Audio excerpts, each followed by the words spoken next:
एक रात थी, ऐसी रात जिसमें हवा भी थम गई थी। गांव की एक छोटी सी गली, सब लोग सो रहे थे और फिर एक चीख सुनाई दी जो किसी इंसान की नहीं लगती थी। उस चीख के बाद सब कुछ बदल गया।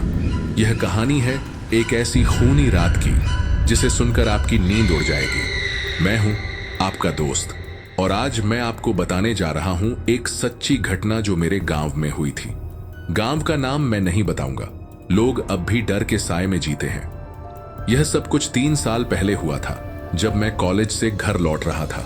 गांव छोटा था, बस एक मुख्य सड़क, 2-3 गलियां, एक छोटा सा मंदिर और कुछ पुरानी हवेलियां। हमारे पड़ोस में एक किसान रहता था, नाम था रमेश। रमेश सीधा सादा आदमी था, छोटा सा खेत और उसकी पत्नी सुशीला। दोनों की एक बेटी थी, मीरा, जो 10 साल की थी। उस रात वह साइकिल से घर जा रहा था। बारिश थोड़ी देर पहले ही थमी थी और रास्ता धूल से भरा हुआ था। गांव में बिजली चली गई थी, चारों तरफ अंधेरा था। मैं सोच रहा था कि जल्दी से घर पहुंच जाऊं। तभी एक अजीब सी खामोशी थी, जैसे किसी ने सांस रोक ली हो। जब मैं अपने घर के फाटक के पास पहुंचा तो चारों तरफ सन्नाटा था। तभी एक भारी सी आवाज सुनाई दी, किसी के पैरों की छलांग जैसी। मैंने देखा कि रमेश के घर के बाहर लोग जमा थे। सबके चेहरों पर डर साफ झलक रहा था। क्या हुआ? मीरा! मीरा! मीरा गायब है। किसी ने धीरे से कहा। हम सब अंधेरे में मिलकर तलाश करने लगे। टॉर्च की रोशनी में हमने देखा कि मीरा का कमरा खुला था, खिड़की भी। बिस्तर पर चादर बिखरी पड़ी थी और एक छोटी सी लाल दाग बिस्तर के कोने में थी। पहली नजर में लगा कि वह खून है, लेकिन वह दाग अजीब थी, जैसे किसी ने उंगली से लाल मिट्टी का छोटा सा गोला बना दिया हो। रमेश का चेहरा सफेद पड़ गया। वह रात को दूध देने गई थी। मैं सो गया था। उसने फैला हुआ हाथ उठाया। जब उठा तो मीरा घर में नहीं थी। हमने गांव वालों को भी जगा दिया। सबने टॉर्च लेकर खेतों और आसपास की गलियों में खोजबीन शुरू की। 1 घंटे बाद भी कोई निशान नहीं मिला, बस वही छोटा लाल दाग। पुलिस को बुलाया गया, लेकिन नेटवर्क कमजोर था। तभी एक बूढ़ी औरत जो सड़क के कोने पर रहती थी बोली, उस रात मैंने कुछ और भी देखा। एक साया था जो मंदिर की ओर जा रहा था। आंखों से तो वह बच्ची लग रही थी, लेकिन चेहरा नहीं था। सब लोग हंसने लगे, लेकिन उस बूढ़ी औरत की आवाज में सच्चाई थी। हमने मंदिर के पीछे वाली गली में जाकर देखा। वहां मिट्टी पर छोटे छोटे पैरों के निशान थे, मगर वे सामान्य नहीं थे।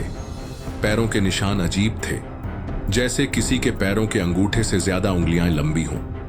रात गुजरती गई। पुलिस रात भर आई, पर उनके पास भी ज्यादा साधन नहीं थे।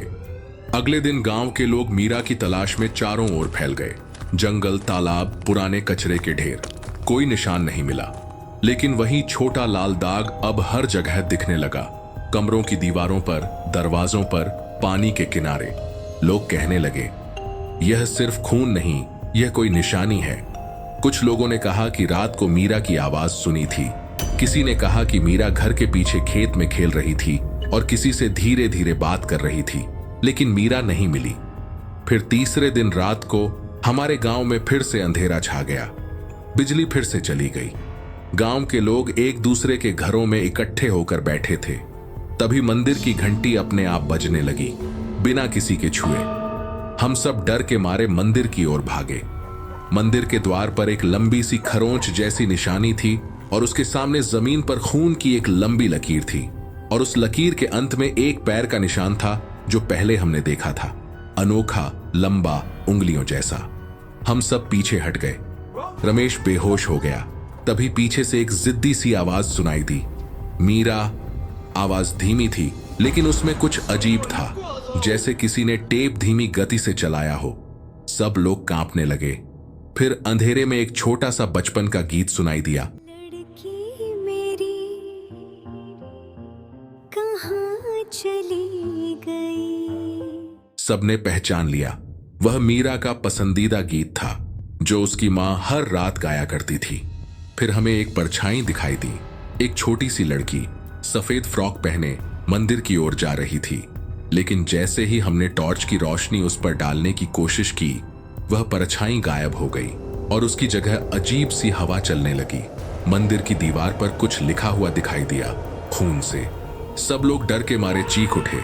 उस लिखावट में कुछ शब्द थे, नाम ले लो फिर दिल लो। लिखा अधूरा था। फिर वह भयानक हवा फिर से चली और सब कुछ सामान्य हो गया। रात के बाद पुलिस की एक मजबूत टीम आई। उन्होंने मंदिर, खेत और तालाब सब जगह खोजबीन की। गांव के कोने में एक पुराना कुआं था जहां का पानी हमेशा काला और गंदा रहता था। वहां से एक कपड़ा मिला, मीरा का छोटा सा दुपट्टा। दुपट्टे पर खून के धब्बे थे। पुलिस ने उसे जांच के लिए भेजा, लेकिन क्या पता चला, कोई नहीं जानता। गांव के लोगों की सोच अब पूरी तरह बदल गई थी। कुछ दिनों बाद एक आदमी जो शहर से आया था, उसने बताया कि वहां एक पुराने अस्पताल की रिपोर्ट मिली है जहां सालों पहले बच्चों पर प्रयोग किए जाते थे, लेकिन यह रिपोर्ट आधिकारिक तौर पर कभी साबित नहीं हुई। लोग कहने लगे कि गांव में एक पुरानी हवेली थी जहां पहले कोई पंथ चलता था। उनका उद्देश्य क्या था? शायद बच्चों पर कुछ परीक्षण। यह सब बताना मुश्किल था। मीरा कभी वापस नहीं आई। रमेश और उसकी पत्नी को भी गांव छोड़ना पड़ा। लोग अब उनसे भी डरने लगे थे। मंदिर को कुछ महीनों के लिए बंद करना पड़ा। लेकिन सबसे अजीब बात यह थी, जो लाल दाग पहले एक जगह पर होता था, वह धीरे धीरे गांव के हर कोने में दिखने लगा। दीवारों पर, पानी में, फलों पर, हर जगह। लोग उसे खूनी दाग कहने लगे। कुछ लोग कहते हैं कि अगर आप रात को उस गली से गुजरें और अगर आप अकेले हों तो आपको एक छोटी सी आवाज सुनाई देगी, कोई बचपन का गीत या किसी की हल्की सी हंसी। और कभी कभी अगर आप बहुत ध्यान से देखेंगे तो जमीन पर छोटे छोटे पैरों या उंगलियों के निशान दिखाई देंगे, जैसे कोई आपके पीछे पीछे चल रहा हो। मैं जो बता रहा हूं वह सब लोगों के बयानों पर आधारित है। पुलिस की रिपोर्ट, प्रयोगशाला के परिणाम और कुछ चश्मदीद गवाहों की बातें। लेकिन सच्चाई क्या है? क्या कोई इंसान मीरा को ले गया? क्या कोई पंथ था? या फिर कुछ ऐसा जो आज तक हम समझ नहीं पाए? यह कहानी खत्म नहीं हुई, क्योंकि गांव वाले अब भी उस रात के बारे में चर्चा करते हैं। रमेश अब भी कभी कभी अंधेरे में एक छोटा सा हाथ देखता है जो उसकी खिड़की से झांकता है, और वह लाल दाग, जो शायद किसी खून का निशान था, आज भी कभी कभी किसी दीवार पर नजर आ जाता है। तो अगर कभी आप उस गांव से गुजरें रात के समय और अगर आपको एक छोटी सी आवाज सुनाई दे, कोई गीत या हंसी, तो वहां रुककर जरूर सोचिए, क्योंकि कुछ चीजें सिर्फ हवा में नहीं घूमती, वे याद दिलाती हैं उन लोगों को जो कभी लौट कर नहीं आते। अगर आपको यह कहानी डरावनी लगी हो तो इसे पसंद करें, चैनल को सब्सक्राइब करें और टिप्पणी में बताएं। क्या आपके गांव में भी कभी ऐसी कोई घटना हुई है? मैं अगली बार एक और सच्ची कहानी लेकर आऊंगा। तब तक के लिए रात में दरवाजे ज्यादा देर तक खुले मत रखना।